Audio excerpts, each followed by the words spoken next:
2026 সালে 21শে পদকের জন্য মনোনীত হয়েছে 9 জন এবং সাথে কিন্তু একটা ব্যান্ড দলও আছে, হ্যাঁ, আমাদের পরিচিত। তো চলো দেখে ফেলি সেইগুলো। বাংলাদেশের দ্বিতীয় সর্বোচ্চ বেসামরিক পদকগুলো কারা পেতে যাচ্ছেন এবছর।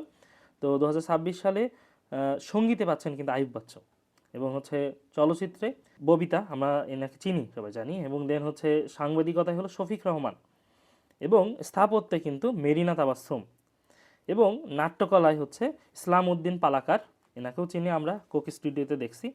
দেন হচ্ছে চারুকলায় পাচ্ছেন হলো প্রফেসর মোহাম্মদ আব্দুস সাত্তার, নৃত্যে পাচ্ছে অর্তি আহমেদ, এবং ভাস্কর্যে হচ্ছে তেজস হালদার যশ, এবং শিক্ষায় আছেন প্রফেসর ডক্টর মাহবুবুল আলম মজুমদার, এবং সঙ্গীত দল বা ব্যান্ডের থেকে পাচ্ছে হচ্ছে এবছর একটু ব্যতিক্রমধর্মী হিসাবে ওয়ারফেস। এর আগে কখনো এভাবে ব্যান্ড দলের কিন্তু 21 পদক দেওয়া হয় নাই, এবছরই ওয়ারফেস পাচ্ছে হচ্ছে 21 পদক।